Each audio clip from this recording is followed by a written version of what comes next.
اللہم صلی علی سیدنا محمد وعلی آل سیدنا محمد وبارک وسلم۔ اعتکاف کا سلسلہ جاری تھا۔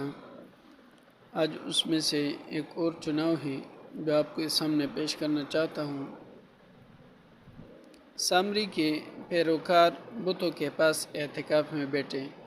حضرت موسیٰ علیہ السلام کوہ طور پر جاتے وقت اپنے بھائی ہارون علیہ السلام کو اپنا جانشین بنا کر گئے تھے اور یہ ہدایت فرما گئے کہ ان کو توحید اور ہدایت پر قائم رکھنا۔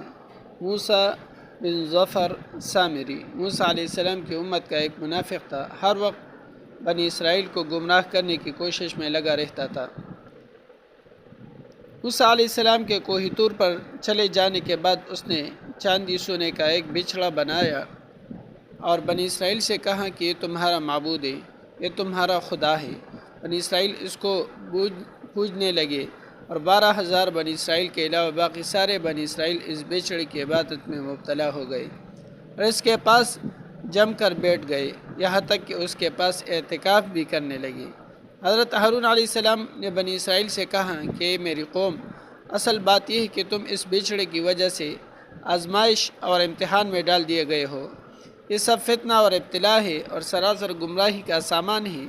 اس بچھڑے کے پتلے کا معبود اور خدا ہونا محال اور ناممکن ہے، اور اس میں شک نہیں کہ تمہارا پروردگار خدائے رحمان ہے جس کی رحمت اور نعمت تمام عالم کو محیط ہے۔ اس کو اپنا معبود بناؤ، پس اس رب رحمان کی عبادت میں تم میری پیروی کرو، میرا حکم مانو۔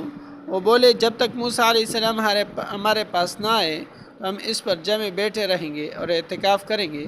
اللہ تعالی نے فرمایا، وَلَقَدْ قَالَ لَهُمْ هَارُونُ من قبل یا قوم انما فتنتم به وان ربکم الرحمن فاتبعونی واطیعوا امری قالوا لن نبرح علیہ عاکفین حتی یرجع الینا موسیٰ۔ ترجمہ: اور ان لوگوں نے ہارون نے موسیٰ علیہ السلام کے لوٹنے سے پہلے ہی کہا تھا کہ میری قوم، تم اس گوسالہ کے سبب گمراہی میں پھنس گئے ہو اور تمہارا رب حقیقی رحمان ہے، سو تم میری راہ پر چلو اور میرا کہا مانو۔ انہوں نے جواب دیا کہ ہم تو جب تک موسیٰ ہمارے پاس واپس ہو کر آئے اسی کی عبادت پر برابر جمع بیٹھے رہیں گے۔ دوسری جگہ ارشاد ہے، وانظر الی الہک الذی ظلت علیہ عاکفا لنحرقنہ ثم لننسفنہ فی الیم نسفا۔ ترجمہ: اور تو اپنے اس معبود باطل کو دیکھ جس پر تو جمع ہوا بیٹھا تھا، دیکھ ہم اس کو جلا دیں گے، پھر اس کی راکھ کو دریا میں بکھیر کر بہا دیں گے۔ اللہ رب العزت ہماری تمام فتنوں سے حفاظت فرما دے اور سنت نبی صلی اللہ علیہ وسلم پر قائم اور دائم رکھے۔